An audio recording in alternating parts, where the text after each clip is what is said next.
Nuestro siguiente ponente es el señor Greg Patterson, presidente de Laboratorios AL Canadá, con sede en Ontario.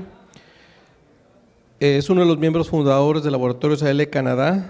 Egresó como agrónomo en la Universidad de Guelph en el 78 y en el 95 como consultor certificado en cosechas en el estado de Michigan. AL Canadá fue fundado en 85 y tiene una cadena de diferentes, de 8 laboratorios a lo largo de Norteamérica. Muy bien, hay unos ciclos de conferencias y participaciones en diferentes publicaciones que tiene el señor Patterson. Entonces, damos la bienvenida a Greg. Gracias, Carlos. Y muchas gracias a todos por haberme invitado a este hermoso desarrollo. Ha estado todo muy interesante. Voy a compartir con ustedes alguna información de lo que hacemos y quiénes somos, por aquellos que no nos conocen.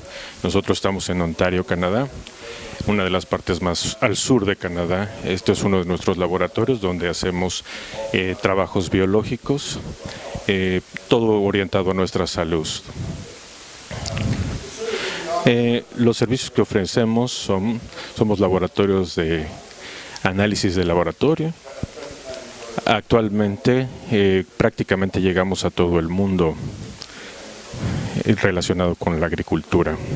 Esta nueva ubicación recientemente se está enfocando en la salud.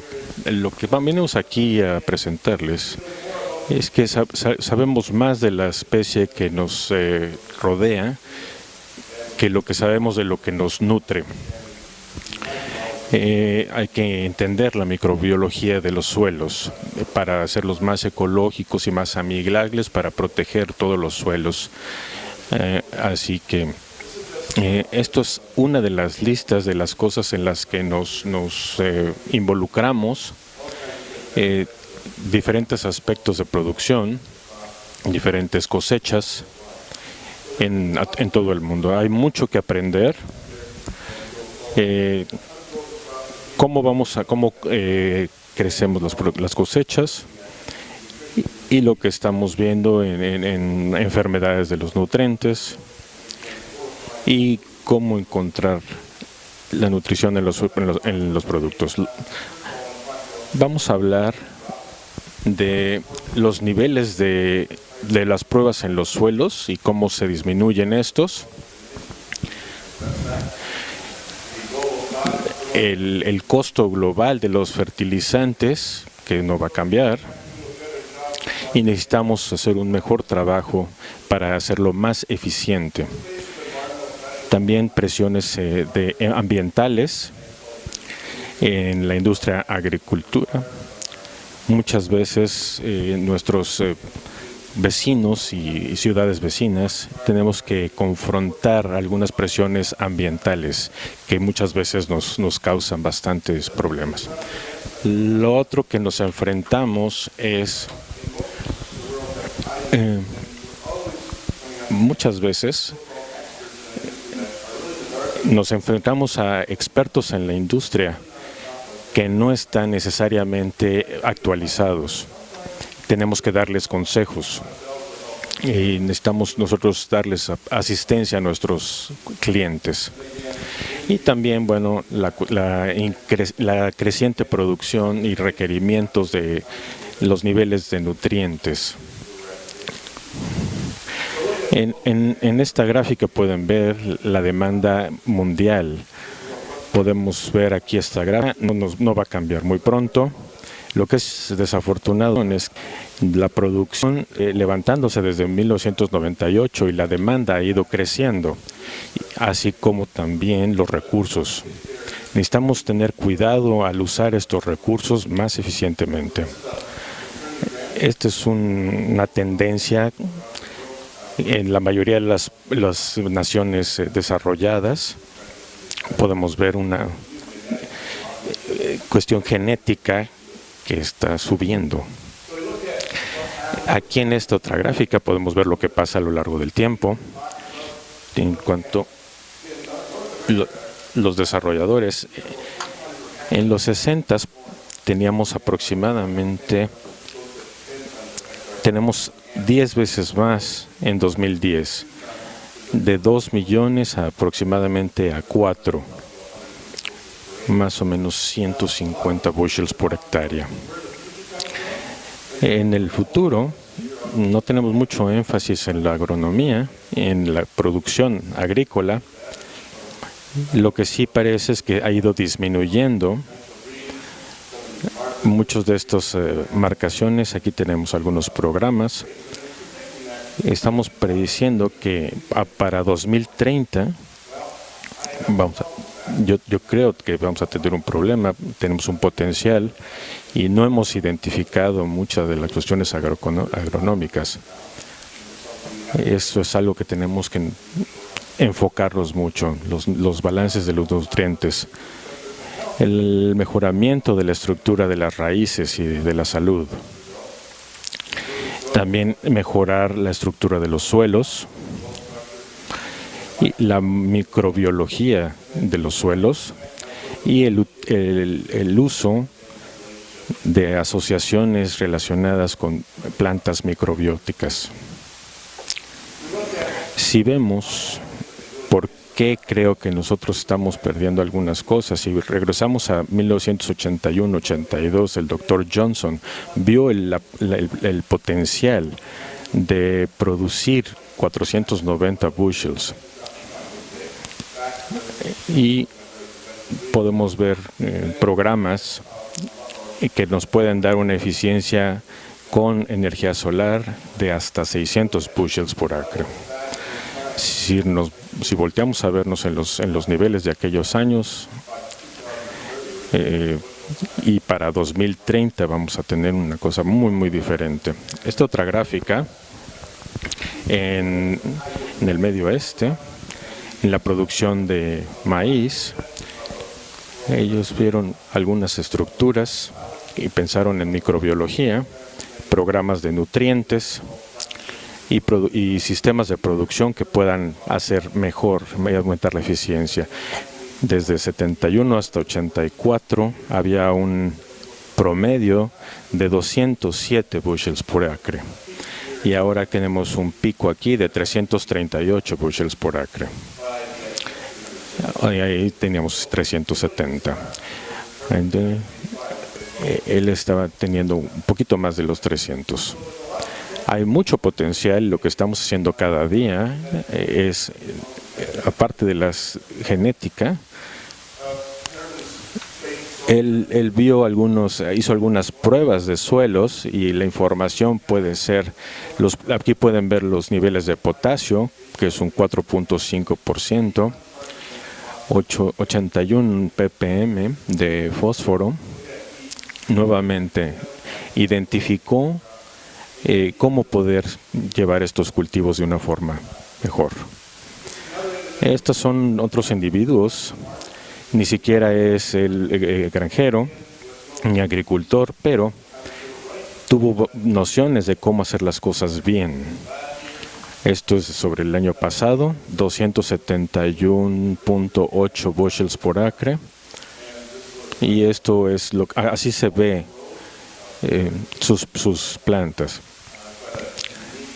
Es un sistema bastante único que ha trabajado muy bien y ha estado con promedios bastante altos. Nuevamente, fuera de los bosques, la fertilidad alta puede mejorarse mediante la productividad. Por supuesto que usando los fertilizantes precisos, tratando las raíces a manera de preservar los suelos para que no haya compactación. Cada año estamos al pendiente de ello.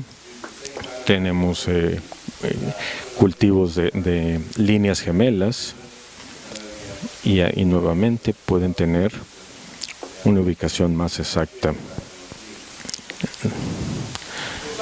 Algunas de las cosas, aquí podemos ver cómo pueden verse las líneas gemelas, con una separación de 8 pulgadas y 22 pulgadas entre cada línea. Y bueno, también teniendo una rotación de maíz y frijol cada año. Así que sí es un sistema bastante único que ha funcionado bastante bien para él. Aquí tenemos cosas que tenemos que considerar para propiamente poder hacer cultivos. Cómo los nutrientes son tomados desde la raíz. Tenemos que poner atención cómo plantamos para poder un sistema eficiente de raíces. Aquí están las raíces que reciben los nutrientes. Aquí está plantado demasiado profundo, así que no es eficiente. Así que el espacio es muy importante para hacer el trabajo que nosotros queremos. La primer tipo de raíz, la radical, que funciona para mejorar, requiere poco fertilizante, y después si vemos la raíz seminal, y una vez que se desarrollan, ya no funcionan como captadoras de nutrientes. Así que tenemos que poner atención cómo vamos a plantarlas para tener un sistema eficiente. Si no se desarrollan propiamente, entonces van a seguir tomando nutrientes, pero no en forma eficiente. Así que antes de que empecemos ya vamos a tener problemas. Sí. Todo tiene que ver con la profundidad. No importa que sea maíz, frijol o lo que sea. Es muy importante la profundidad para que las raíces se desarrollen propiamente. Todo empieza con cómo plantamos. Las diferencias aquí podemos observar el tipo de respuesta basada en las profundidades ya sea a 1, a 2 o a 3 pulgadas de profundidad. Puedes ver aquí la diferencia en humedad. Si nos vamos a plantar muy abajo, más profundamente tenemos menos rendimiento. Este es un estudio que se ha hecho repetidamente, y si nos enfocamos solamente en cómo plantar y cómo desarrollar cosechas, vamos a encontrar resultados muy decentes. Este es un ejemplo con 180 bushels por acre. Ahí podemos ver los nutrientes. Mucha gente no entiende la relación entre nitrógeno y potasio. Si hacemos un buen trabajo, 50 o 75% va a entrar de los nutrientes en la cosecha. Si ponemos potasio, solo 15% vamos a poder aplicarlo y va a entrar en la cosecha. Entonces tenemos que confiar en los suelos y en las reservas de los suelos. Si vemos aquí, vea la relación 240, así que programas de fertilidad por cada libra de potasio vamos a obtener un cierto resultado, y los niveles de fertilidad pueden subir o bajar. Aquí, si llegamos a 300 bushels, podemos ver esta otra gráfica en donde podemos ver los resultados totales y el efecto que va a tener. Aquí nos pueden ayudar. Es algo predecible lo que podemos observar en los nutrientes. Si ponemos estos programas de fertilidad, necesitamos ponernos atención en las diferentes sinergias entre los elementos, porque muchas veces queremos empujar los límites y nos va a resultar con ciertos problemas. Tenemos que ver muchos factores de elementos que interactúan. Aquí tenemos una relación entre fósforo, zinc, también entre potasio y magnesio. Hemos identificado que el potasio necesita mayores cantidades. Si ponemos demasiado potasio y no suficiente magnesio, entonces vamos a tener una diferencia en la producción. Lo que estamos viendo aquí es implementar programas de fertilidad y hacerlos balanceados. Si ubicamos tipos de suelos, no es muy fácil poder mejorar o cambiar el tipo de suelo. si entendemos las diferencias en los suelos, esto nos va a traer un programa mucho más balanceado y así podemos balancear las condiciones de los suelos. Muchas veces, cuando estoy en seminarios como estos, mucha gente se olvida de los básicos. Si no ponen atención en las cosas básicas como el pH, pues no vas a poder obtener los resultados esperados. Así es que tenemos que considerar, ya sea que seamos dueños o no de los suelos, si no ponemos atención en estos detalles, nos vamos a matar desde un principio. El nivel de pH tiene un alto impacto. Aquí pueden ver en la gráfica lo que estamos hablando de diferentes elementos con el pH de 6 o de 7. Si estamos abajo de 6, necesitamos elevar nuestro pH para que esté más disponible. Si está arriba de 7, entonces no está tan fácil. No podemos nos enfrentamos a otro tipo de problemas. Lo que necesitamos es manejar los suelos y sintetizar para que los nutrientes estén más disponibles. Aquí tenemos el asunto con el calcio para que funcione más eficientemente. Aquí pueden ver en esta gráfica qué tanto fertilizante se está perdiendo. Y hay una combinación de factores, ¿sí?, con la cuestión, el efecto que tiene el calcio también en las raíces. Muchas cosas que tenemos que considerar cuando trabajamos con estos suelos. ¿Cómo los nutrientes alcanzan las raíces?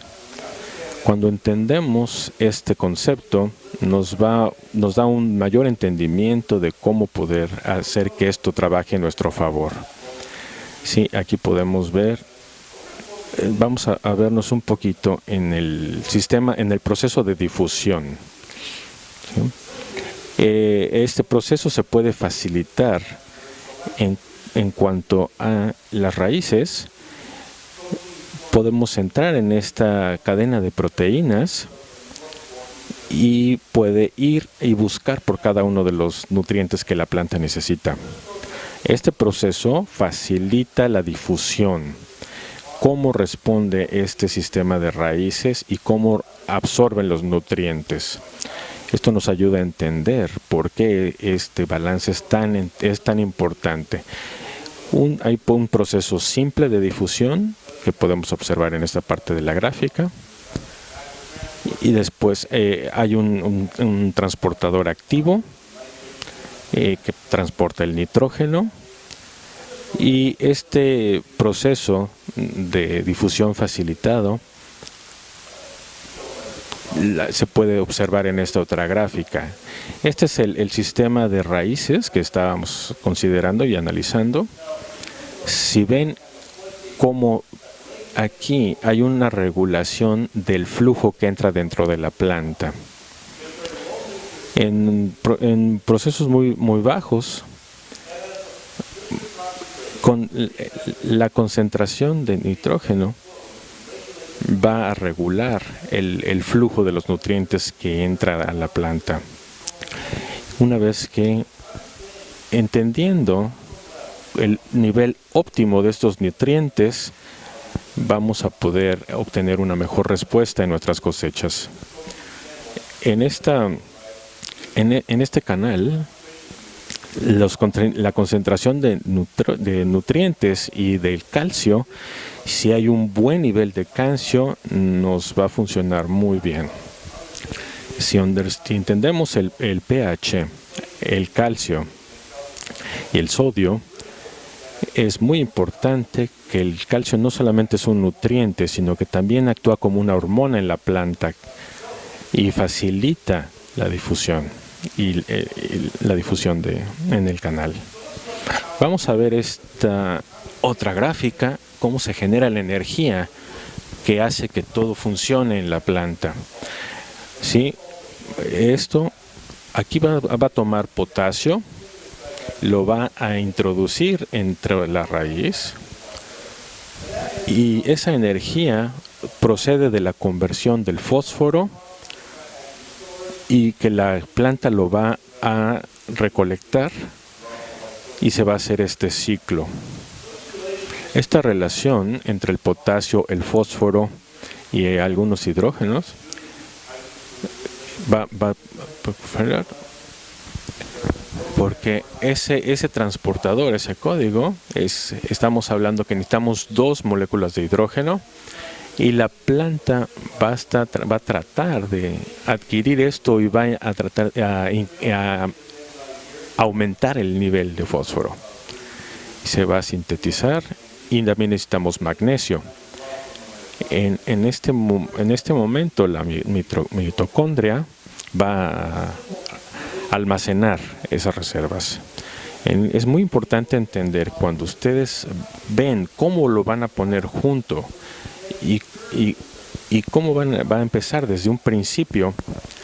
Vamos a hablar dónde necesitamos conseguir esos nutrientes para hacer esta planta más productiva. Es un asunto fisiológico, pero simplemente manténgalo en mente y conviertan el fósforo a esta forma de energía que es la fuente de vida para esta planta. El magnesio está involucrado también, es la parte central de la molécula, y lo que necesitamos ver, vamos a ver al magnesio como parte central. Si la planta se ve que hay un punto muy bajo de magnesio, va a empezar a acumular una reserva de magnesio. ¿Sí?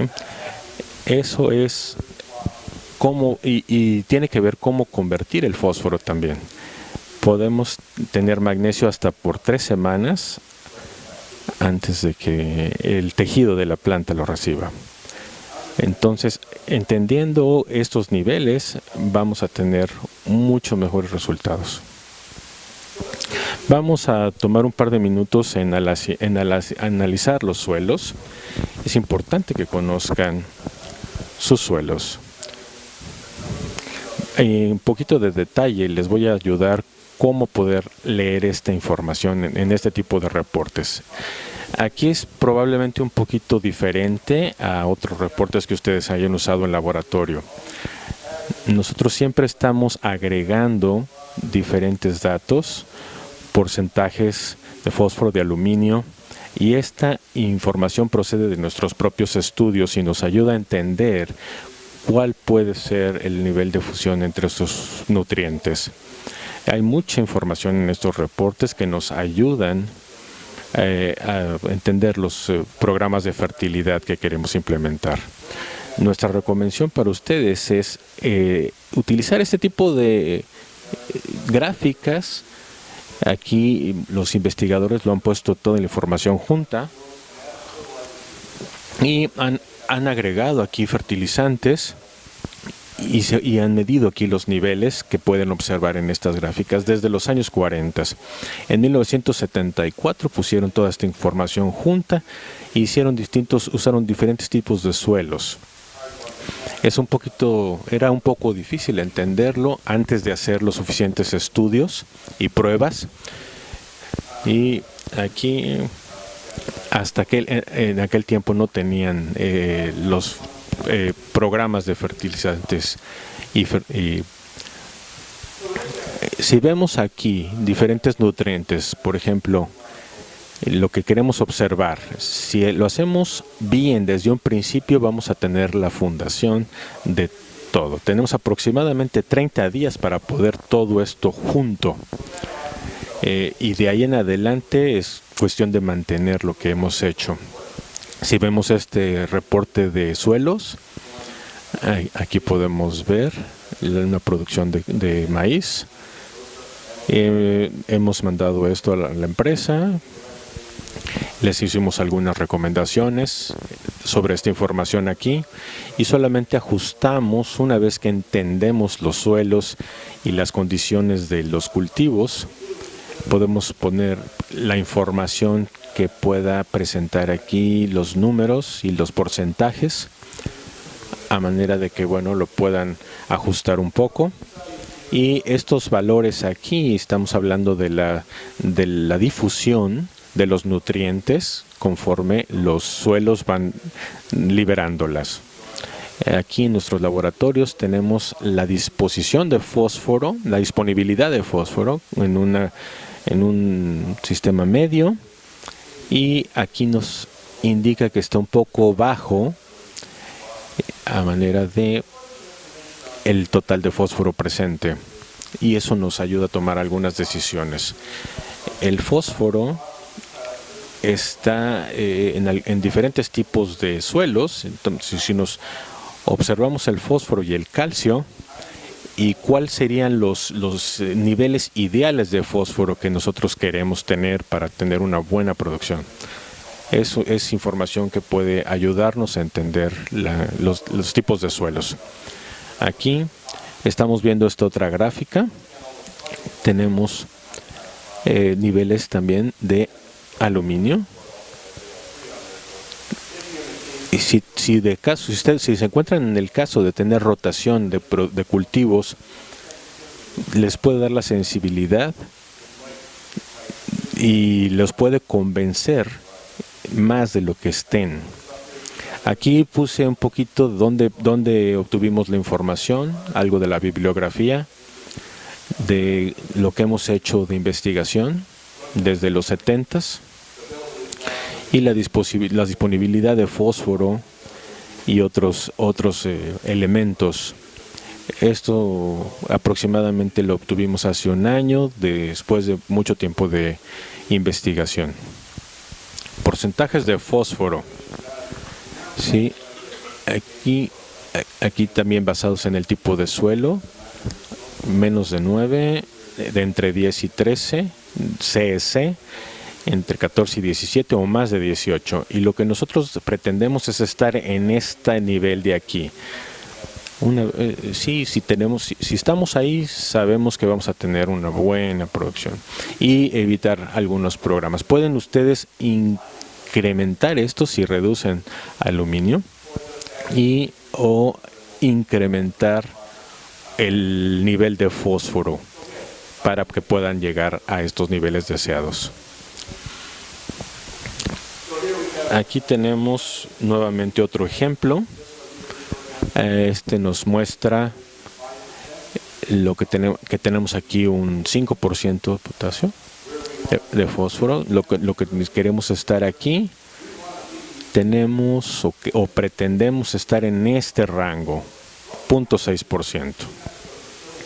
Tenemos que implementar el programa de fertilidad, que vamos a tener un buen nivel de fósforo, y para que esté dentro de este rango. Así que podemos nosotros preparar nuestros suelos haciendo esto previamente. Ahora, el balance de nitrógeno referente a la fertilidad. Si vemos nuevamente lo que dije antes, la relación que tenemos al principio de las temporadas, necesitan aproximadamente 3 libras de potasio. Si lo hacemos desde el principio, va a ser muy importante para la planta que queremos desarrollar.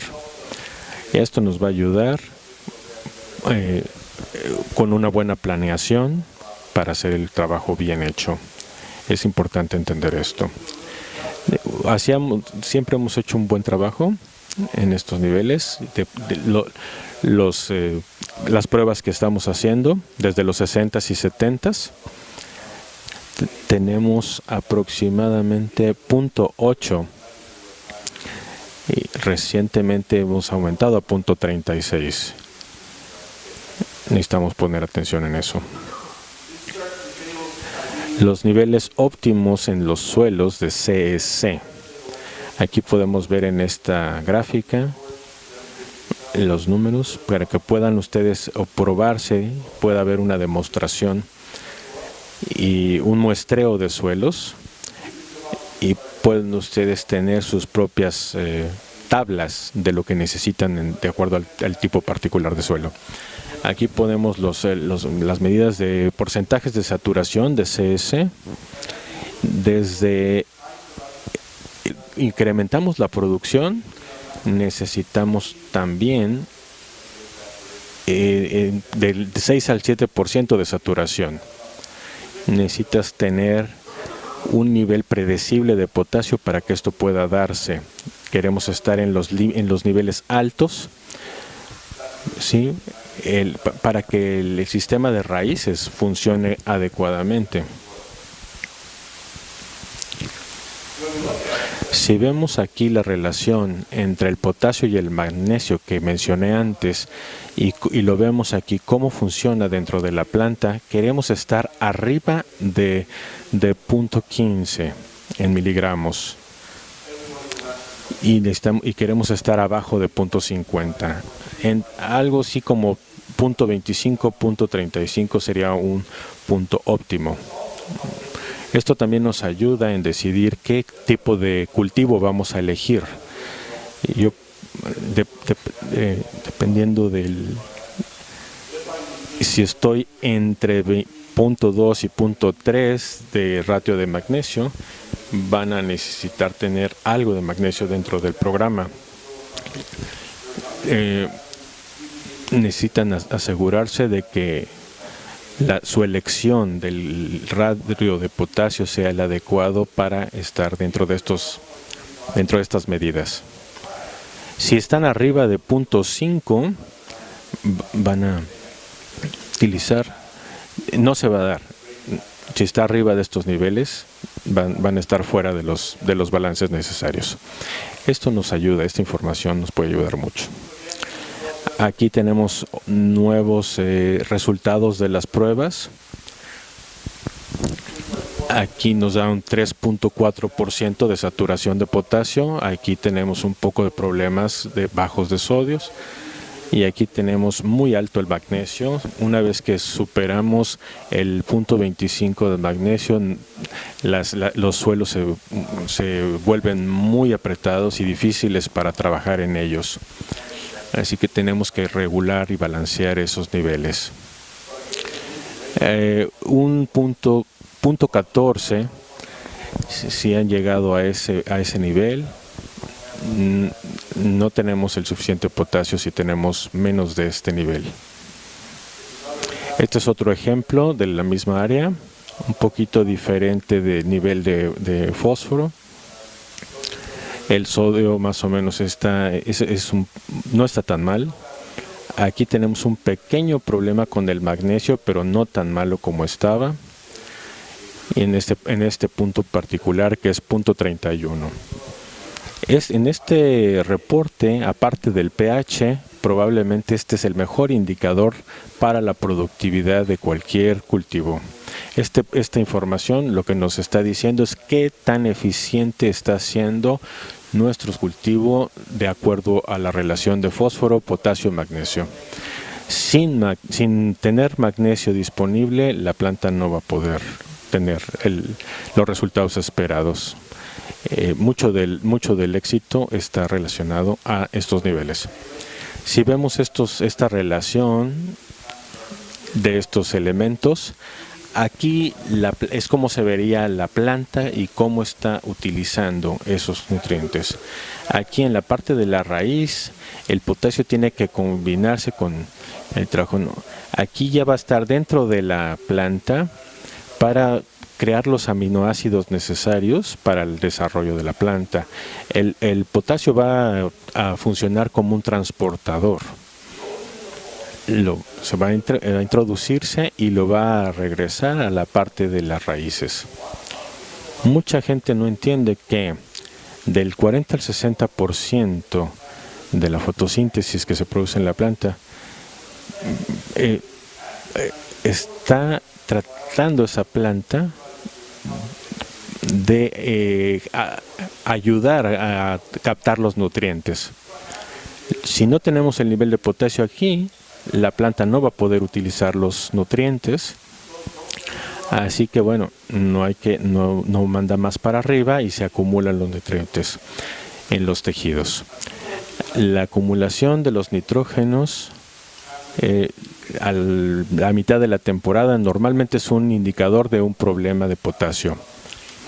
La mayoría de la gente respondería a esto pensando que pusieron mucho nitrógeno y no siempre es el caso. Entonces necesitamos entender esta relación de elementos. Esta es otra información de un estudio en cuanto al potasio en el proceso de fotosíntesis. Esta gráfica, esta parte superior, ¿sí? Ahí podemos ir viendo los niveles en la parte del contenido fresco de potasio y qué tanta fotosíntesis se está llevando a cabo. Esta parte de acá es una planta que no ha tenido los niveles indicados de potasio y podemos ver diferencias importantes en los niveles encontrados al final. En los seminarios yo lo que les dije no es el nitrógeno el que hace las cosechas, sino el potasio. Lo que estamos viendo aquí es cómo el potasio puede ayudar a la planta para que funcione adecuadamente. Es importante entender esto. No podemos tener un déficit ni podemos tener una respuesta de potasio a la mitad de la temporada y arreglar o cambiar esto.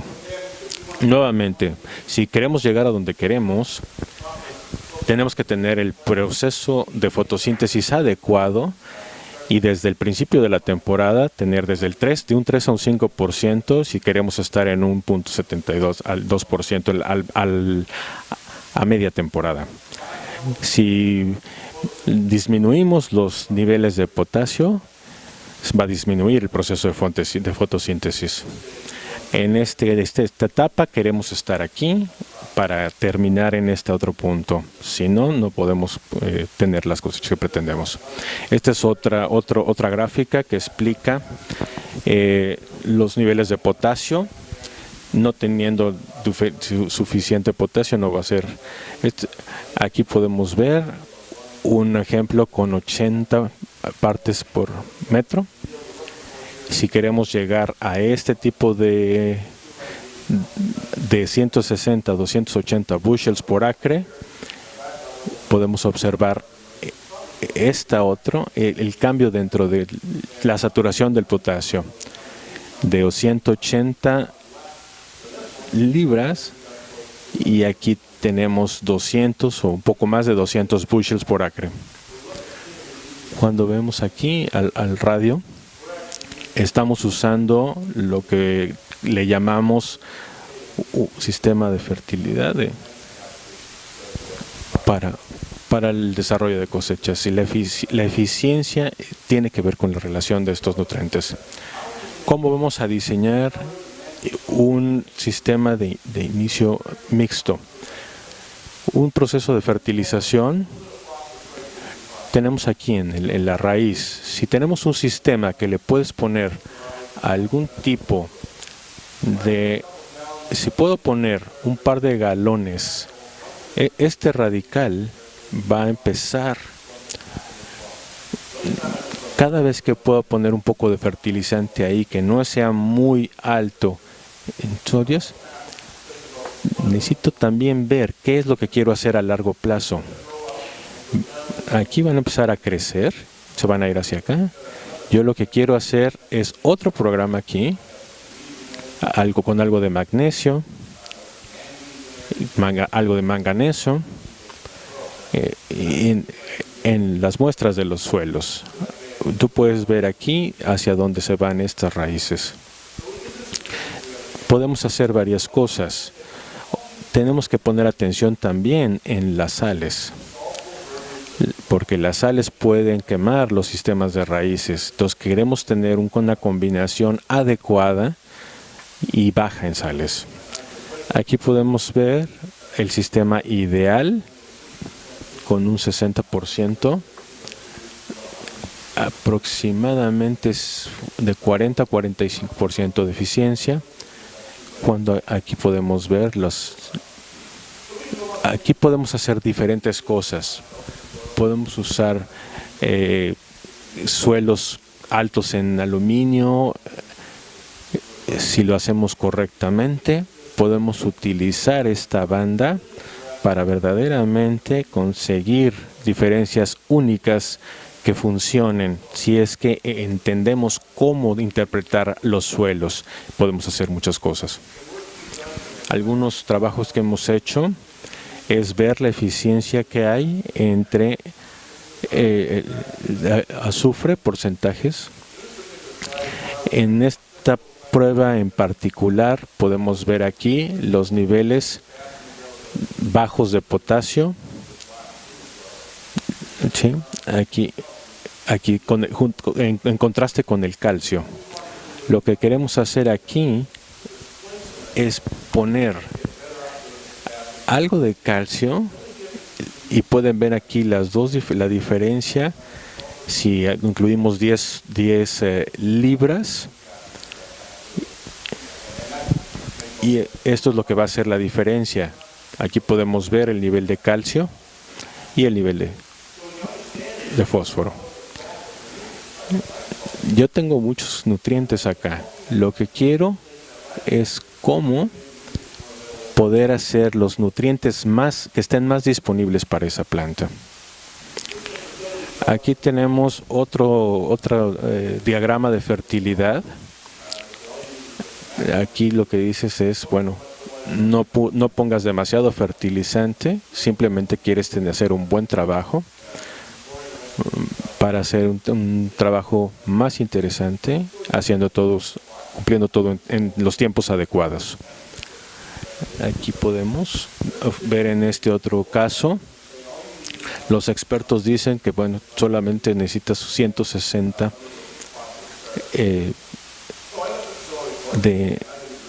aquí pueden ver aquí los niveles de potasio.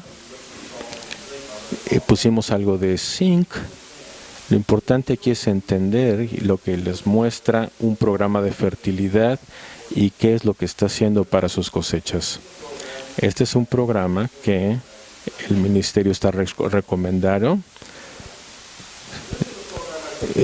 Yo pusimos un poco con un porcentaje de potasio y aquí el detonador de la planta puse aquí el zinc disminuido y los resultados que obtuvimos fueron estos. Esto solamente con nitrógeno, 109. Aquí ya nos vamos a 110.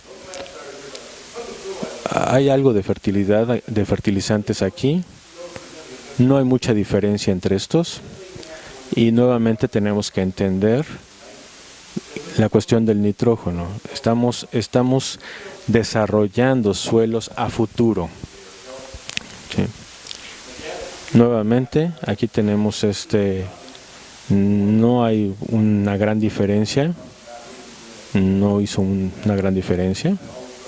Yo siempre recomiendo tener un balance adecuado. Aquí sí hay una diferencia más significante, ¿sí? Todo tiene que ver cómo diseñemos nuestra planeación. Aquí podemos medir un poquito. Si vemos aquí cómo podemos hacer que sucedan las cosas en el sistema de raíces, cómo desarrollarlo con el zinc. Un aliado que queremos tener es el zinc. Zinc forma, aquí podemos observar en esta otra gráfica la concentración de zinc que tenemos dentro de la raíz. Queremos poner algo y aquí va a estar influenciado por la gravedad. Ustedes pensarían que bueno, que habría un incremento en el sistema de raíces y que crecería de este lado. Pero dentro de las raíces, cuando el calcio está dentro, aquí detiene el crecimiento y hace que el sistema de raíces se vaya más profundo. Aquí va a haber un sistema de 25 grados hacia abajo y va a incrementar la profundidad. que obviamente nos va a dar un mejor sistema de raíces. Es importante que entendamos esto. Aquí podemos ver cómo viene aquí la gravedad va a hacer que surja mucho más rápido. La aplicación del zinc siempre va a tener una buena relación. Tenemos que pensar también en el fósforo y en la concentración alta de zinc. Entonces necesitamos balancear el contenido de cada uno de estos para que no suceda un problema. Vamos a ver cómo podemos hacer esto. Aquí puedo mostrarles una serie de muestreos que hicimos con 20 libras, con 30, y aquí tienen que subirlo a 30 y aquí también a 30, y aquí balanceando el fósforo y el zinc es muy importante para hacer que esto pueda suceder. Cuando vean sus muestras, necesitan pensar en cómo y qué porcentajes se han utilizado. ¿Sí? Aquí sí, es importante considerar también algún tipo de ácido para que esa zona pueda circular. Sí hace una diferencia, ya sea en plantas de frijol o en otro tipo de cultivos. Este es uno de los casos de cómo podemos hacer las cosas mejor. Aquí, hicimos pruebas en laboratorio, aproximadamente 300 acres. Esta persona hace todos sus granos y vimos qué estaba haciendo. Él estaba bastante contento con sus cosechas y yo me puse a estudiarlo y le pregunté, ¿qué es lo que estás haciendo? Si es un arrancador líquido y para tener el trabajo listo. Cuando vimos, los niveles de calcio estaban muy altos, como 7.5, 7.8, y con una saturación de calcio. Los niveles de potasio estaban bajos, así que le dijimos, si pudieras ponerle más, harías mucha diferencia. A la mitad de la temporada, él nos mandó algunas fotografías, y aquí pueden ver parte líquida y parte seca. Así que empezó a hacer algunas modificaciones. Aquí pueden ver la parte líquida. Aquí también lo podemos ver, seco y líquido juntos. Pues se puede empezar a apreciar el cambio. Aquí también juntos, líquido y seco. Aquí también, aquí solamente líquido y el otro líquido y seco, dependiendo el porcentaje de fertilizante. Y ustedes pueden ver aquí la relación. ¿Qué clase de diferencia creen ustedes que puede haber entre uno y otro caso? ¿Va a resultar? ¿Se va a pagar la inversión? Es un promedio de diferencia de 26 bushels por acre. Así es que si tenemos una diferencia considerable, tenemos un regreso importante de la inversión. Así que si podemos pensar que nuestra meta es llegar a donde queremos lo más pronto posible, dentro de los primeros 30 días podemos preparar las cosas para que se cumplan los resultados esperados. Les agradezco mucho su atención, espero no haber hablado demasiado rápido.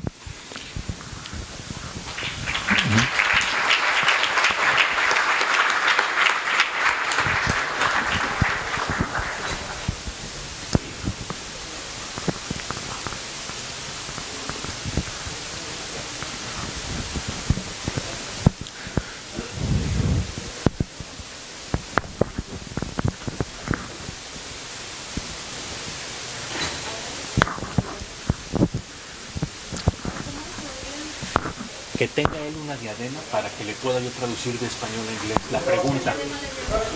Ya se la dieron, sí. La pregunta es aquí, ¿cuál puede ser la diferencia en los porcentajes? Aquí tenemos un porcentaje de fósforo. Nosotros hacemos negocios en todo el mundo y depende de la parte del país en la que se trate, la región del mundo, vamos a tener diferentes tipos de porcentajes en diferentes países del mundo donde hacemos negocio. Los micronutrientes pueden destinarse de acuerdo al lugar en el que estemos pensando.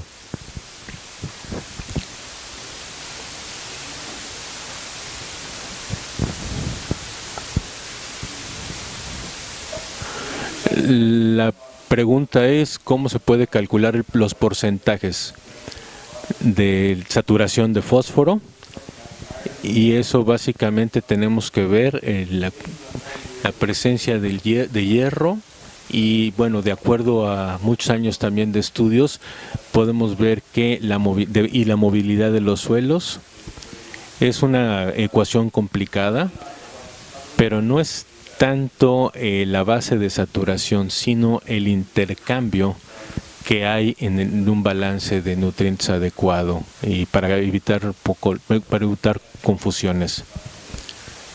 No es lo mismo, no son los mismos porcentajes. Se me cayó, perdón. La pregunta es, en México no tenemos estudios que nos recomienden los porcentajes de nutrientes. ¿Cómo podemos llegar a eso? Bueno, no hemos hecho mucho trabajo en México, pero hemos hecho mucho trabajo alrededor del mundo y siempre me preguntan lo mismo.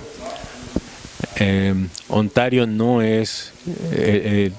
bueno, nosotros hacemos pruebas en nuestra región, y si entendemos la fisiología de la planta y las bases de la química, todo se junta y nos lleva a las mismas respuestas. Las restricciones que usamos de humedad, y una vez que entendemos la química y la biología de la planta, bueno, no hemos hecho mucho aquí en México, pero estoy seguro que vamos a hacer más conforme sigamos trabajando en conjunto. ¿Alguna otra pregunta?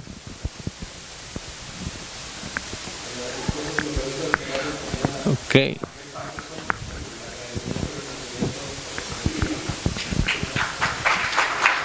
Muchas gracias, Greg, por tu contribución. Con maestría en el 2005, misma universidad en especialización en fertilidad de suelos, y su grado de doctorado en el 2008 en misma temática de fertilidad de suelos en la Universidad del Estado en Iowa. Prácticamente está especializado en todo lo que es el manejo de nitrógeno, fertilizantes de liberación controlada, nutrición con micronutrientes, potasio, análisis de suelo y nutrientes. Es asesor agronómico y coordina todos los trabajos de campo en Agrium. Es miembro de la American Society en la Sociedad Americana de Agronomía. Buenas tardes a todos, les agradezco a Isaosa la invitación para estar aquí, cómo manejar los niveles de nitrógenos. Vamos a enfocarnos la primera parte de esta presentación en cuestiones generales del manejo, especialmente en la producción de los Estados Unidos. Es un tópico muy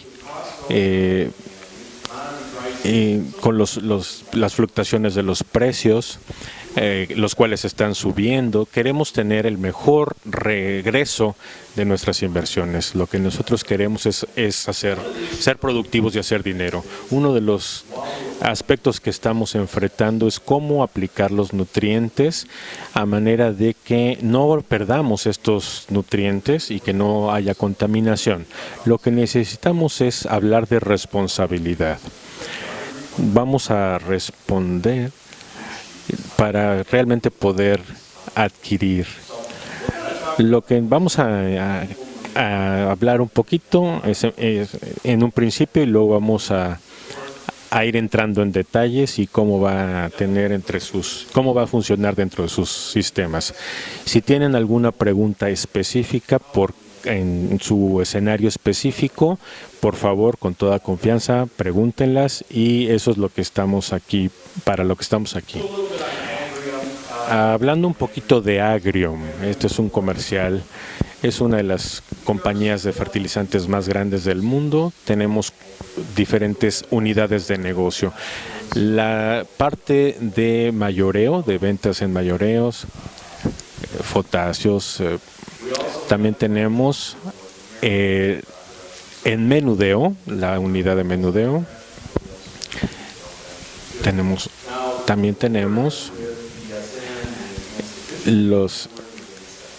tenemos el área de tecnología avanzada para controles. Eso va a entrar en esta parte del negocio. Sí, muy especializado y muy diversificada. Yo me enfoco más en lo que es maíz, frijol, pero también tenemos otro tipo de vegetales. Así que, si entramos un poco más dentro de qué es lo que hemos visto en términos de eficiencia. ¿Sí?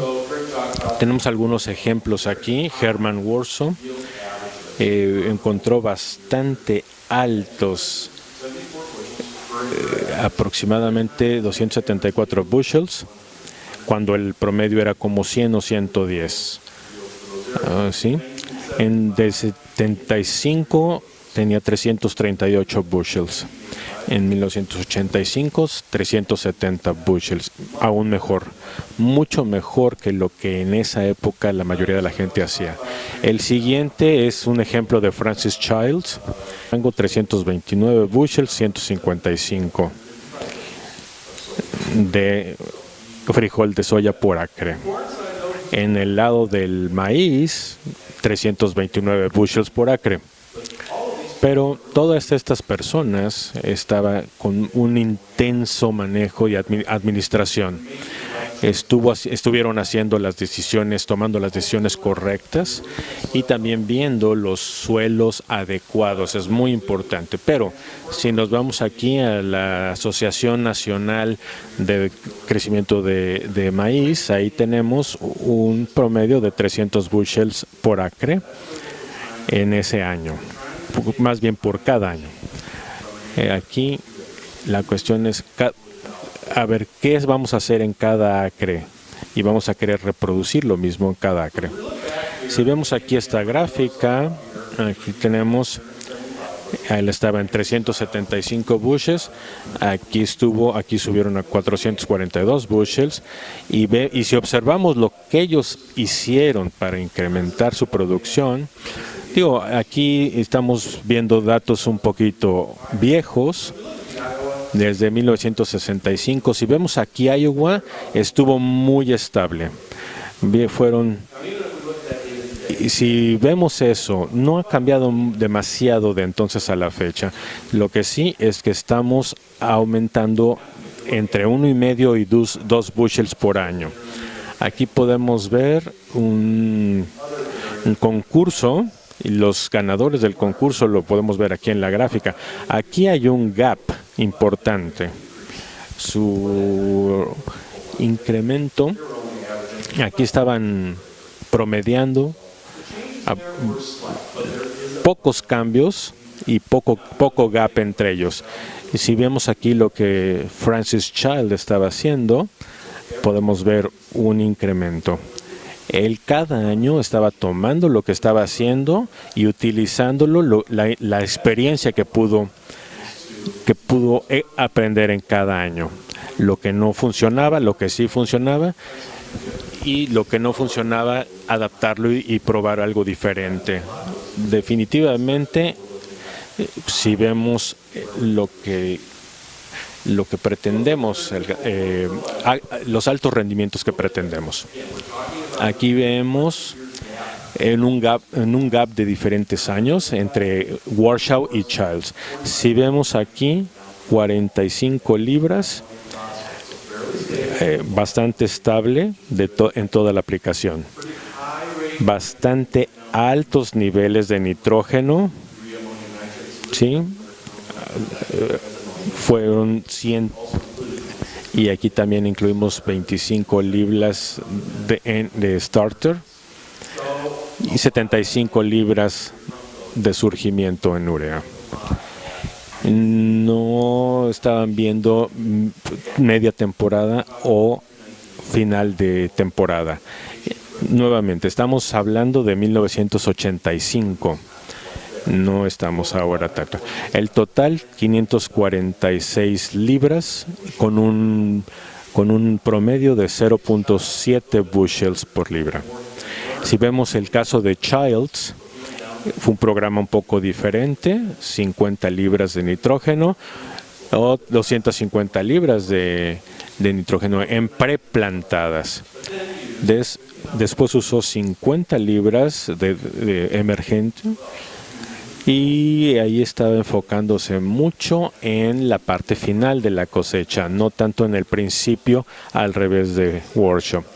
Y aquí hubo un beneficio, usó menos nitrógeno, pero sí se vio un incremento en la eficiencia.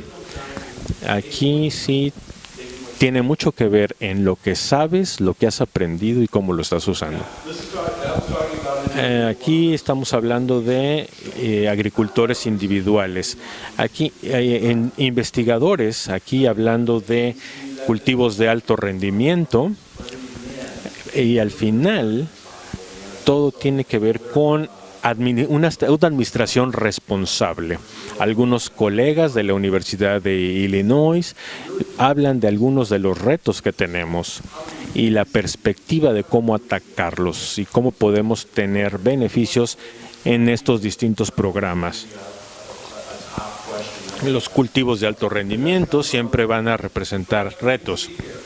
Aquí podemos ver algunos estudios hechos en 1982 con niveles bastante altos para esa época, y podemos avanzar e ir bastante más lejos. Una persona que me gusta citar es el doctor Siven. Aquí podemos ver en esta gráfica los factores de cómo poder llegar a cultivos de alto rendimiento y cómo interactúan los diferentes elementos. Aquí se puede ver las 7 maravillas. La primera de ellas es el clima, y en ella pues no podemos hacer gran cosa al respecto. Va a ser bueno, va a ser malo o va a ser regular, pero no podemos, ese factor no es controlable. Si hay lluvia, si no hay lluvia, si hay buena irrigación. Bien, aquí sí hace una gran diferencia de un 27% de acuerdo al tipo de clima. El nitrógeno es el segundo, estamos hablando del 26%. Por supuesto que hay otras cosas, híbridos, cosechas previas, la población de plantas, ¿sí? Y tenemos que observar todos estos factores. Hablando de otro factor, si vemos los patrones de clima que tenemos en los Estados Unidos, hemos tenido condiciones drásticas. En 2012 tuvimos una sequía extrema en la mayoría de la franja del maíz. La mayoría de Illinois, Missouri, Nebraska, las 2 Dakotas. Iowa se salvó un poco y tuvo mejores resultados. Esta es una de las primeras veces que he visto gente en los campos que no podían hacer nada, o sea, no tenían nada que cosechar. Ahora aquí, en 2011, aquí estaba lloviendo bastante, fue un año muy húmedo. En términos de nitrógeno, seguramente tuvimos altos porcentajes, y si ustedes vuelan sobre un campo en Illinois o en Iowa, verían un escenario muy similar, con mucho amarillo, mucho nitrógeno en estos campos. Pero como dije, el clima es algo que no podemos controlar. Si vemos un año húmedo o tenemos mucha irrigación, no podemos detener el flujo de lluvia. Y yo les voy a mostrar algunos ejemplos un poco más tarde de sistemas de irrigación con altos rendimientos. Sí.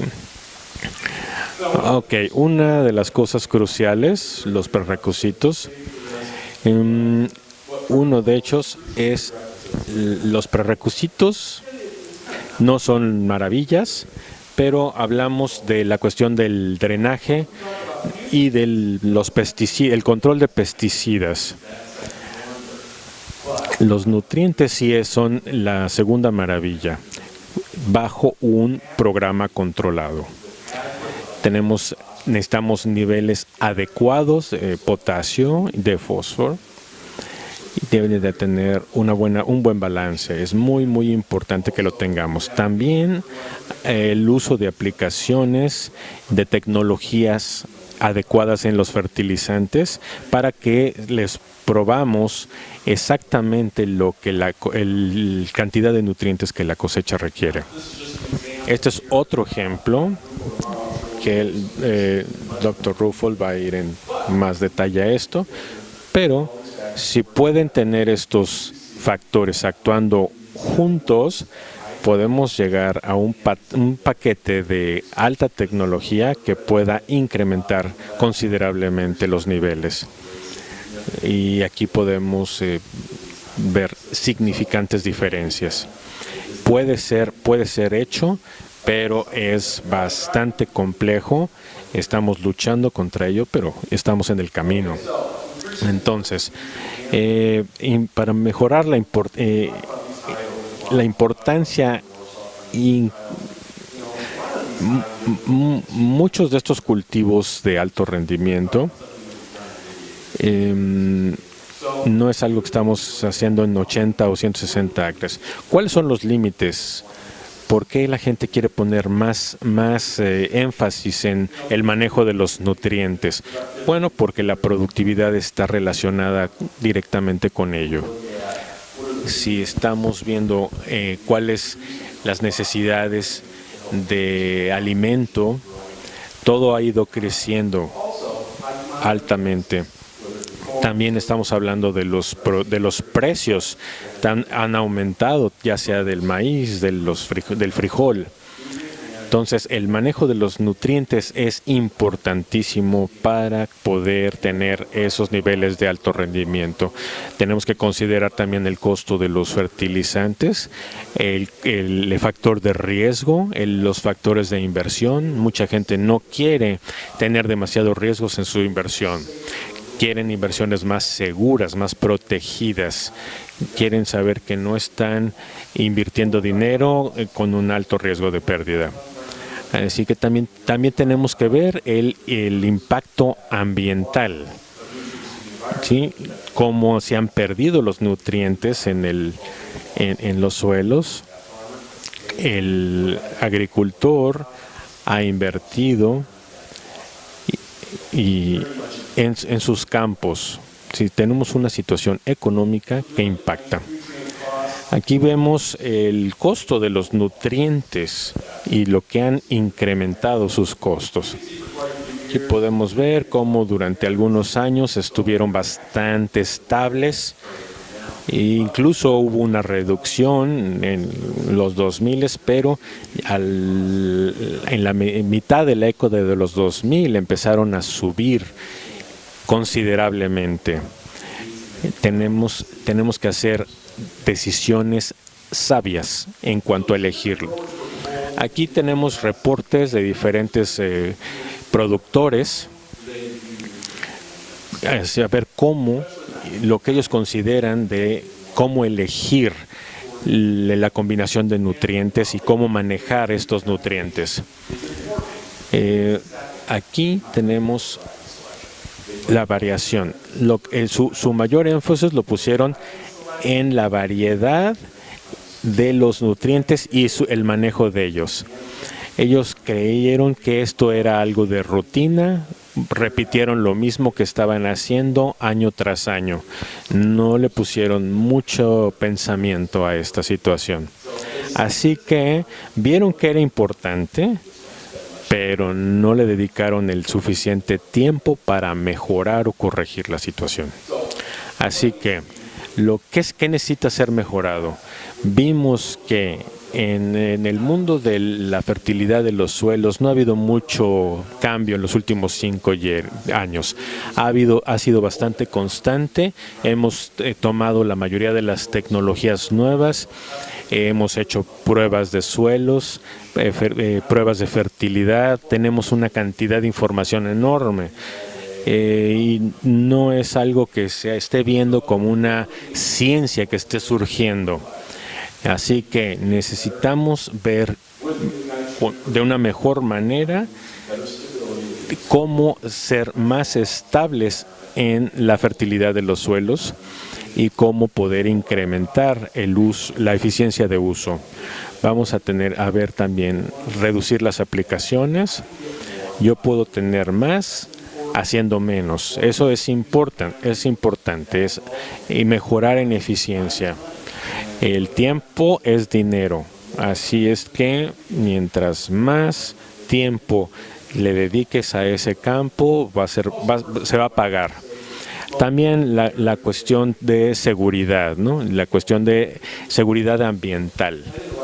Mucha gente quisiera alejarse del amonio y pues es relativamente bajo el costo. Los agricultores están viendo que es algo que quieren ver, estas mejoras en los cambios. Viendo un poquito en las prácticas de administración que son mejores. Dentro de Estados Unidos y en la industria de fertilizantes se ha adaptado mucho de acuerdo a la estrategia de nutrientes. Sí, el producto indicado, en el lugar indicado, en el tiempo indicado. Lo que tratamos de hacer es que la gente haga una mejor administración dentro de sus sistemas. Sí, como el caso de Francis Child. Si hubieran hecho algo únicamente en el otoño, quizá no era la mejor idea porque iban a tener algunas pérdidas. Así que si han escuchado del concepto de las 4 R's, tenemos que ver esto, ¿sí? La cuestión de las fertilizantes y una responsable aplicación de nutrientes. Sí, el potencial de nitrógeno que se puede perder es muy alto. Conforme he viajado alrededor de México, les he preguntado a la gente, ¿cuál crees tú que sea el porcentaje de nitrógeno de acuerdo a tu eficiencia? Y las respuestas fueron diferentes, ¿no? Hay quienes pensaron que era alto, a veces algunos muy bajo. Generalmente cuando hablamos de potencial de pérdida de nitrógeno es muy alto. La volatización, ¿sí? La posibilidad de que la urea se vaya a perder y el amonio entre en la atmósfera, vamos a perder cantidades importantes. Si hablamos de las formas de nitrógeno, ¿sí? Dentro de el perfil, aquí vemos una pérdida o un incremento de perder ese nitrógeno y quedar como gas en el ambiente. Si vemos aquí qué tanto de los nutrientes pueden perderse, estos son estimados de acuerdo a las condiciones. Estos números, bueno, son números que pueden ver. Hasta un 60% de nitrógeno puede ser perdido. Cuando estudiaba en la Universidad de Illinois, vimos diferentes rangos y yo vi rangos hasta de 75% de pérdidas de nitrógeno de acuerdo a las condiciones. La volatización, aquí se han hecho mucho trabajo Aquí estamos hablando de un 40% y es un número muy real. A veces hemos visto con otros con 50 o 60% de pérdida de nitrógeno. ¿Sí? Tienen que estar seguros de que al menos tengan media pulgada de profundidad. Y hablamos también, bueno, probablemente este 60% de pérdida en este último renglón sea un poco alto. Y bueno, se puede llegar a ver esos términos, pero lo más probable es que sea menos de este porcentaje.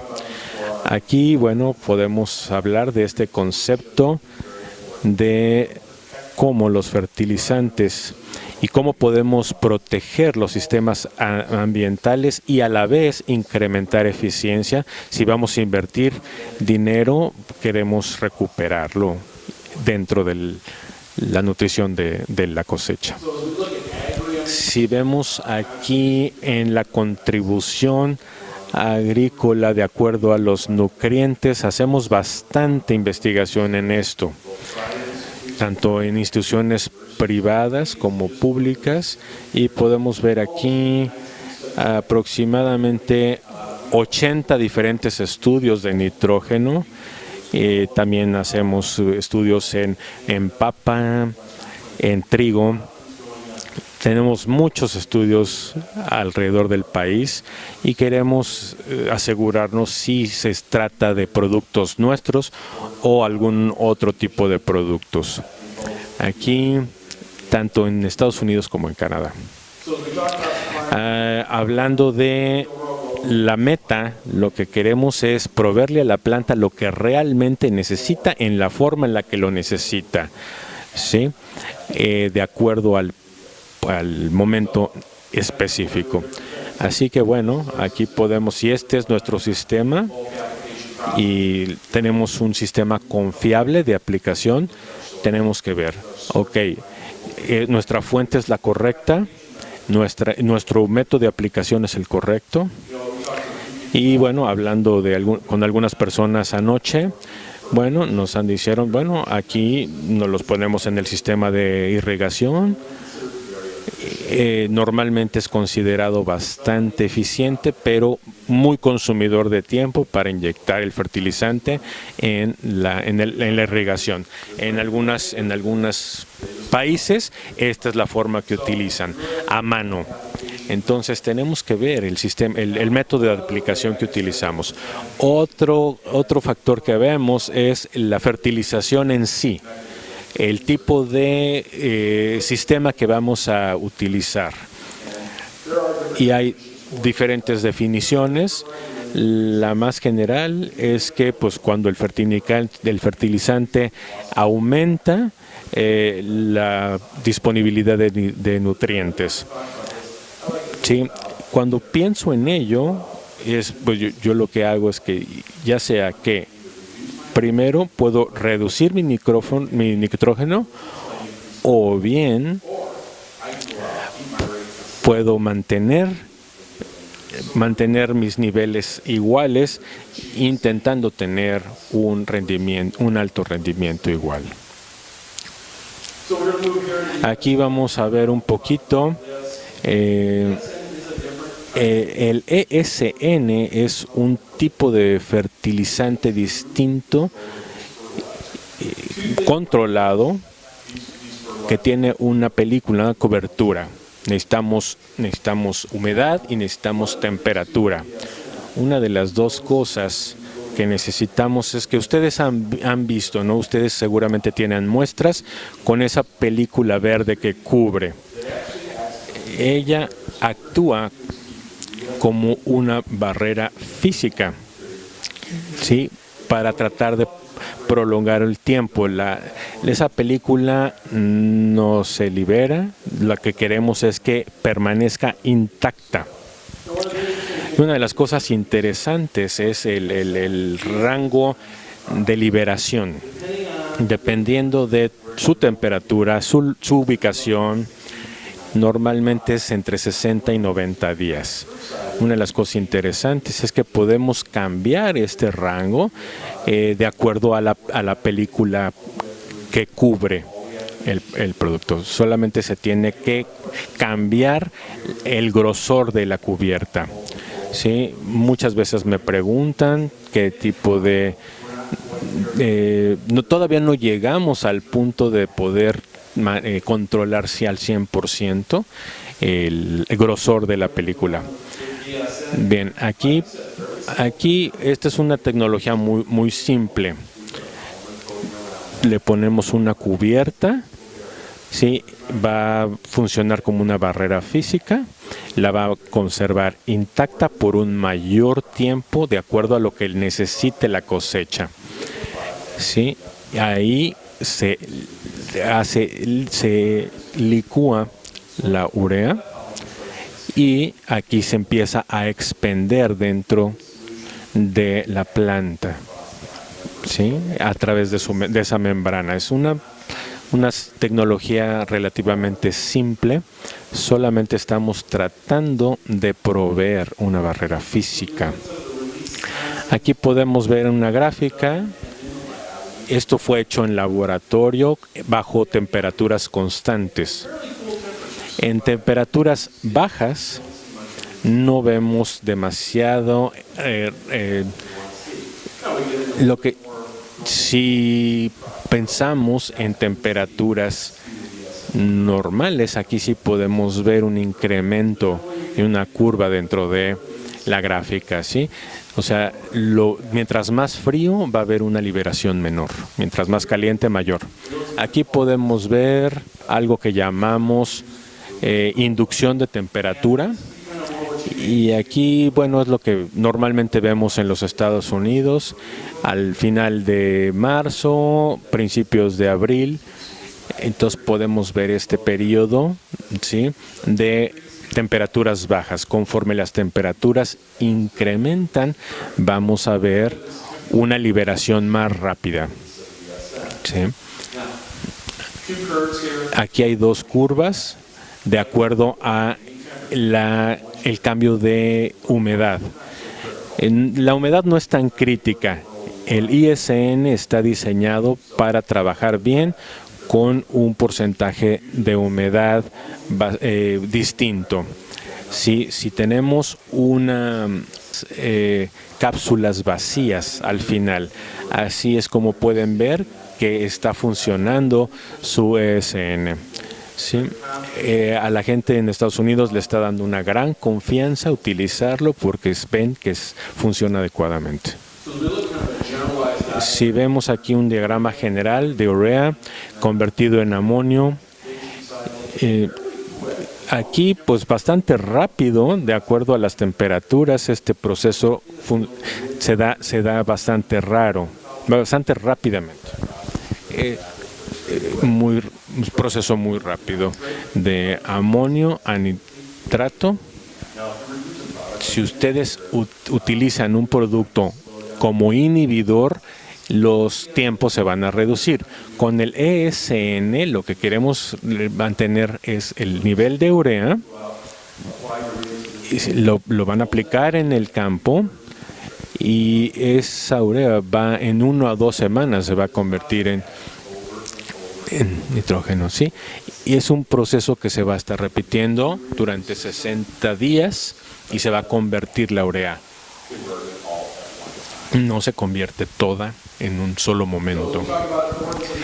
Aquí la importancia del nitrógeno en el maíz, por supuesto que es muy importante. El maíz lo necesita.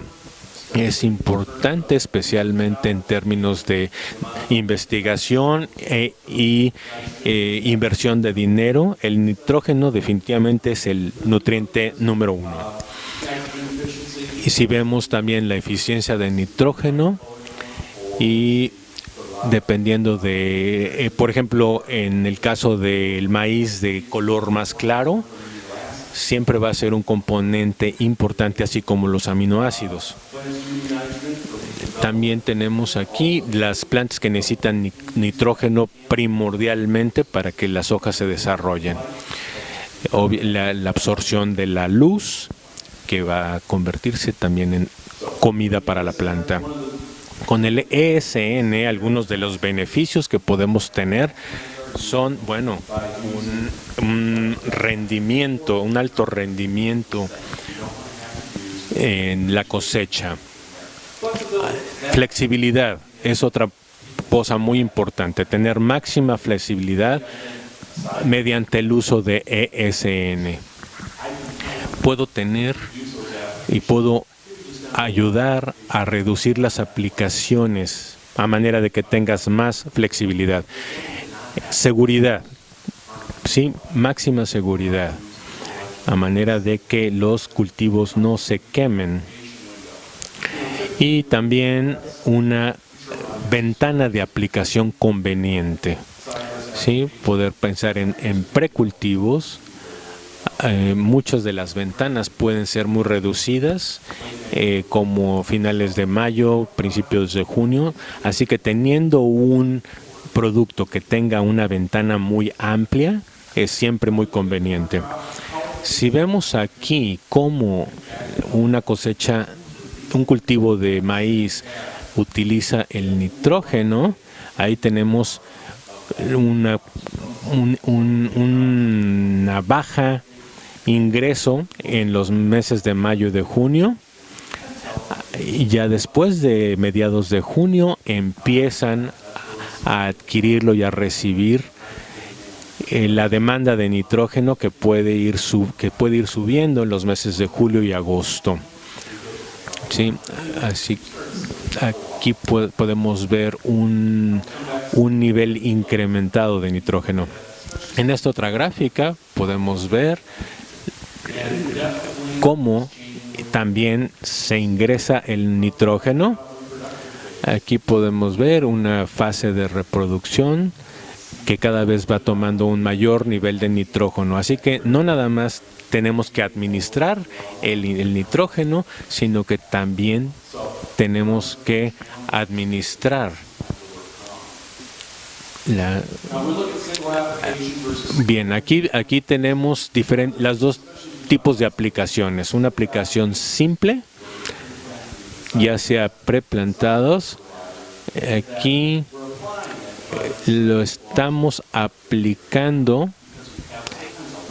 y las pérdidas pueden ser bastante altas. El potencial de pérdida en ese tiempo es alto. Lo que queremos es reducir, depende de cómo lo apliquemos, y vamos a tener pérdidas menores. Lo que queremos es optimizar y eliminar o reducir mucho las pérdidas. Lo que queremos es empatar el patrón de la cosecha. Si usamos un producto como el ESN, están liberando el nitrógeno de una forma mucho más controlada. Sí, de todas maneras, el factor de la temperatura va a ser esencial. Mientras más caliente, más rápido va a ser. Mientras menos caliente, menor, más lento. ¿Sí? Pero se le va a proporcionar el nitrógeno de acuerdo a lo que necesite la planta. Las ventajas en el maíz. Sí, estamos hablando de, hemos visto mayores rendimientos que en condiciones solubles. Aquí también nos reducimos mucho el tiempo, ¿sí? Protege nuestra inversión y es una buena alternativa. Aquí, en el 2010, los datos que hemos estado recolectando en el maíz, aquí tenemos todo puesto junto, viéndolo en porcentajes. ¿Sí? Buenos años, malos años. Aquí tenemos múltiples locaciones y múltiples años. Lo que podemos ver es una curva. Quizá no sea la mejor forma de analizarlo, pero nos da una idea de cuáles fueron los porcentajes máximos. ¿Sí?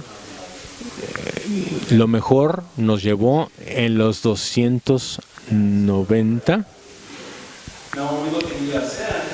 Y si lo vemos con el ESN, comparamos estas curvas y podemos ver que fuimos capaces de incrementar los niveles de rendimiento por acre.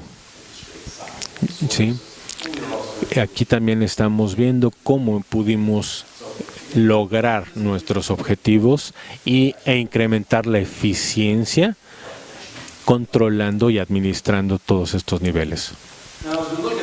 Now, si vemos estos factores en un punto de tiempo y los factores que fueron determinantes para ver un beneficio en el uso del ESN. Tomamos diferentes factores, ya sea el clima, la lluvia, el tipo de suelos. Y aquí, bueno, ¿qué es lo que hace la mayor diferencia? Lo más importante es el agua, la lluvia. ¿Tienes o no tienes lluvias? Puede ser irrigación, puede ser lluvia natural o puede ser algo en una zona árida o semiárida. También la materia orgánica es una cuestión primordial. ¿Sí? El drenaje también es algo importante. Lo que determina es qué tanta pérdida vamos a tener. Algo que vamos a tener bien drenado. Lo que vamos a esperar es que mientras más agua tenemos y mientras más materia orgánica, vamos a un promedio de un incremento de 15 o 20 bushels. No necesariamente quiere decir que vamos a estar viendo de 8 a 10 bushels de incremento, pero puede ver hasta 38 bushels de incremento. Así que sí vemos un gran beneficio de acuerdo al tipo de sistema. Regresando aquí, traté de obtener algunos ejemplos de sistemas similares a lo que ustedes ven en diferentes partes de México. Cuando estuve en Carlos aquí en 2009, fuimos a Chihuahua y al sur de Jalisco y Michoacán, y traté de encontrar ejemplos que sean bastante similares a lo que ustedes están acostumbrados a ver. Esto es algo que fue hecho en Nebraska, y aquí estamos viendo diferentes sistemas de irrigación. Si observamos esto, quiero que ustedes tengan en mente que son sistemas de alto rendimiento, y en muchas de las aplicaciones de ESN no siempre fue utilizado en cada programa. Entonces, bueno, veamos cómo puedo incorporar en mi propio sistema de cultivo esto. Aquí podemos ver promedios menores al promedio, por niveles menores al promedio, o si estamos también en un escenario muy húmedo, aquí podemos ver también el beneficio aquí tenemos más agua, sí, con altos rendimientos. Este es un estudio hecho en Arkansas, sí, usando ESN. Aquí tenemos también algo muy similar. Pueden ver los beneficios hasta de 210 por acre, con un incremento de 34 bushels por acre. Aquí es un trabajo hecho en Kansas. Aquí podemos ver, comparando una aplicación de ESN con múltiples aplicaciones separadas. Aquí podrían ver un tipo de aplicación y con su diferente potencial. Podemos ver en los niveles de rendimiento, ¿sí?, con bastante estables las aplicaciones comparadas a una sola aplicación de ESN. Y sí, pues pueden ver que el rendimiento fue similar, pero necesitamos regresarnos a mantener el número de aplicaciones de ESN. Aquí la Universidad de Nebraska se enfocaron mucho más en lo que son sistemas de alto rendimiento. Podemos ver aquí aplicaciones múltiples, las cuales tuvieron buenos resultados. ¿Sí? Mantengan en mente que sí se mantuvieron constantes. Si lo comparamos con una referencia de amonio aplicada 3 veces, esas 3 aplicaciones de amonio pusieron aproximadamente 30 bushels por acre. También estuvo bien. Aquí tenemos otras suelos arenosos, por ejemplo, con una aplicación en una parte adelantada del cultivo. ¿Cómo lo puedo utilizar en un ciclo más avanzado? Bueno, aquí podemos ver las aplicaciones con ISN y podemos ver la diferencia en los números y pueden ver también buenos resultados, ¿sí? en estos suelos arenosos. Aquí el ESN ayudó mucho a protegerlos. O también hablando aquí en suelos no muy bien drenados, también vemos el beneficio con el uso del ESN. Sí, podemos comparar bastante similares, pero el ESN está ahí, está protegiendo y está previniendo la pérdida. Aquí algunas fotografías. Esto fue hecho en Iowa, ¿sí? Una comparación entre la aplicación de UAN contra la aplicación de ESN. El ESN está ayudando a proteger esas plantas de maíz durante más tiempo. Esto es algo que hicimos en Missouri. Estamos viendo otro estudio. Diferentes productos se aplicaron. No voy a entrar mucho en detalle, pero bueno, pueden ver diferentes métodos de aplicación. Y lo que pueden ver aquí es que donde se aplicó ESN, pudo proteger mucho más tiempo la cosecha. Aquí podemos ver también, al proteger esta parte baja, está protegiendo el nitrógeno y protegiendo las plantas durante un tiempo mucho más prolongado. Aquí no siempre es nada más dólares y centavos, sino otro tipo de beneficios que tienen que ver con el medio ambiente.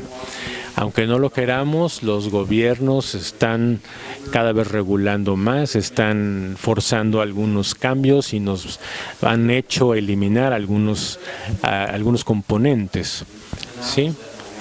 Aquí lo importante es que esté todo protegido, que vamos a ir reemplazando.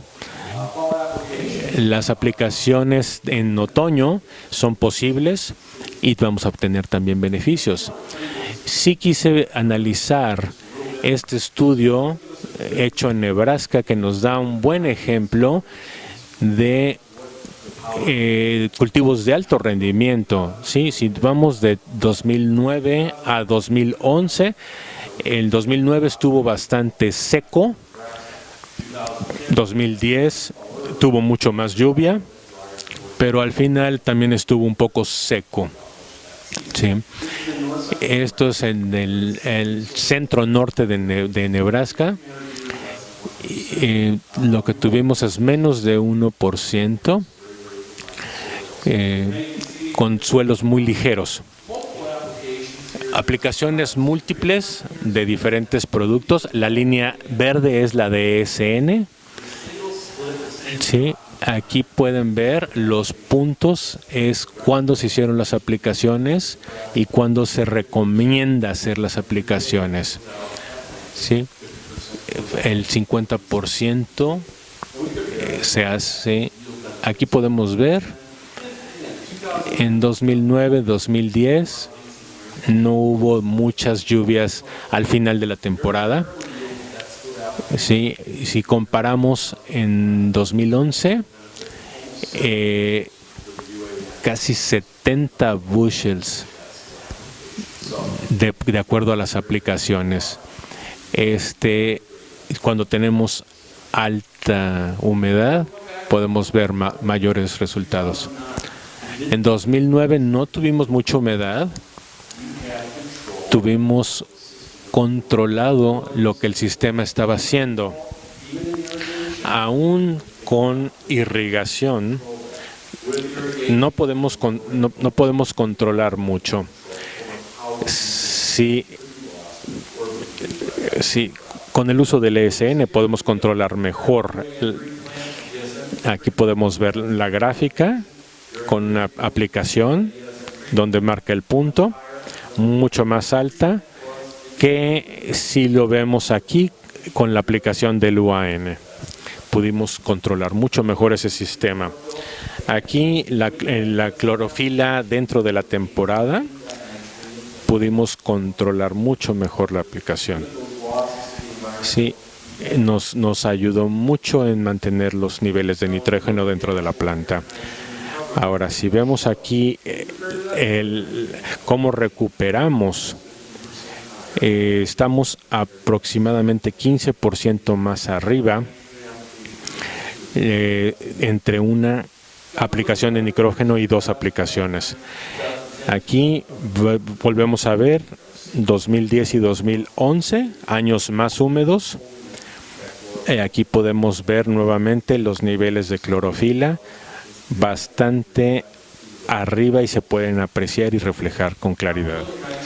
Si vemos aquí la pérdida de nitrógeno, mantengan en mente, esto es un poco relativo. Estamos buscando diferentes formas.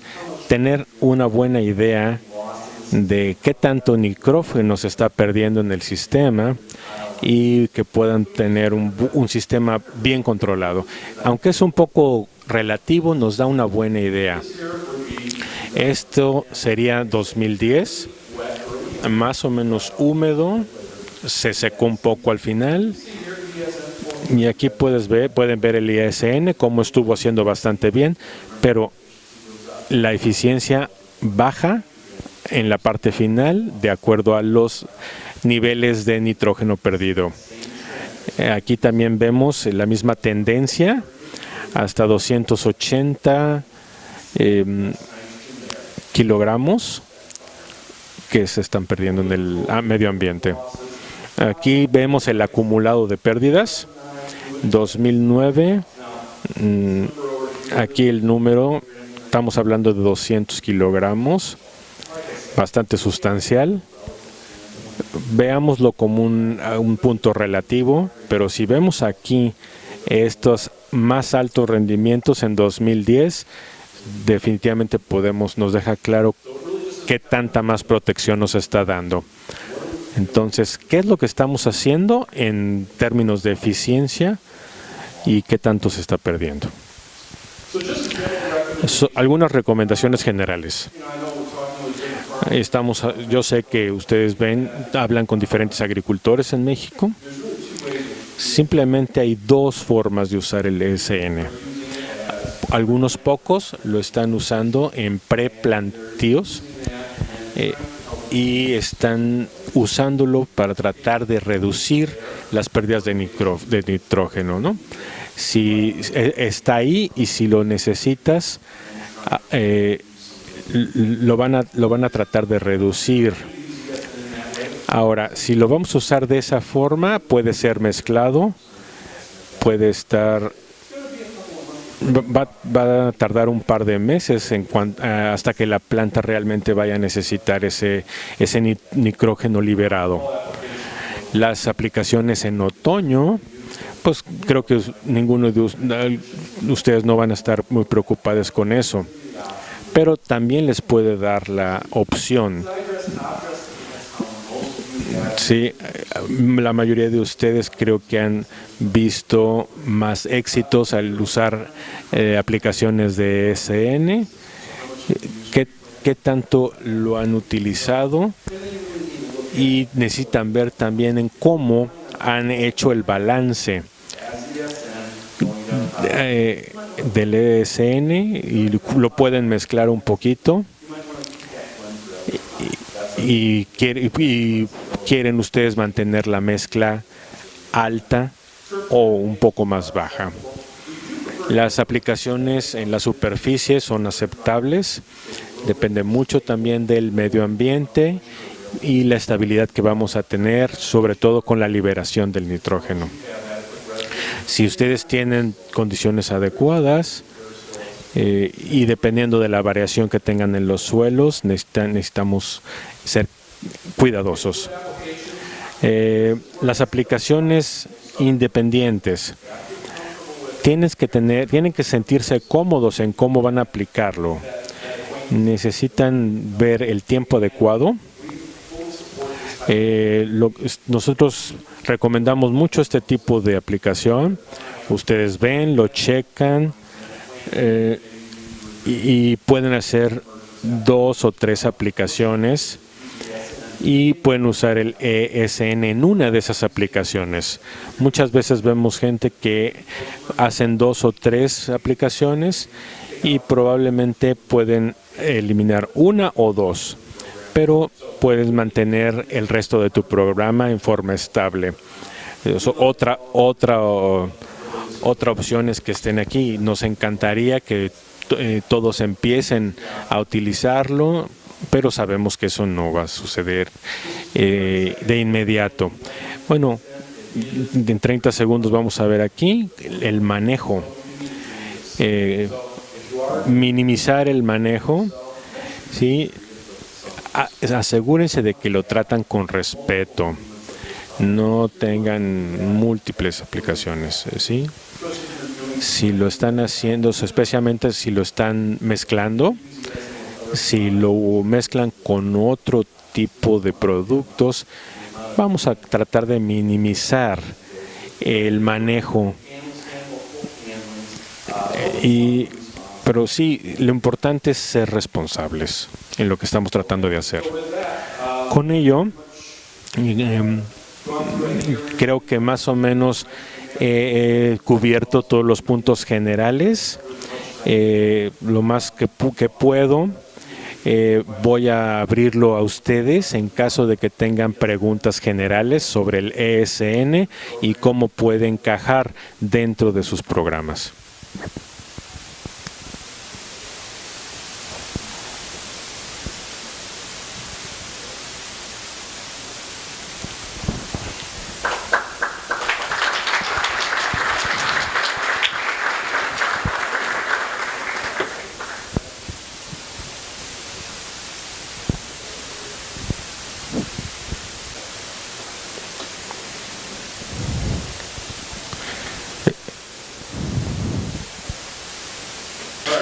Muy bien, aquí tenemos una pregunta. La pregunta es, ¿qué es lo que hace que el ESN controle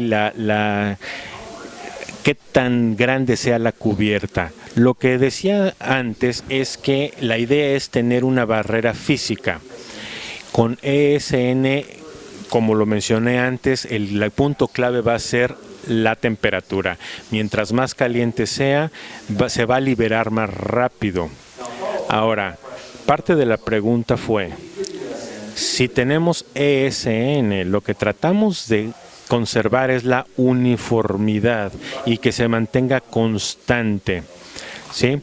Lo que tratamos es que tengamos a lo mejor a veces mayores partes o menores partes, pero a final de cuentas el sistema de liberación debe de estar entre 85 y 90% constante.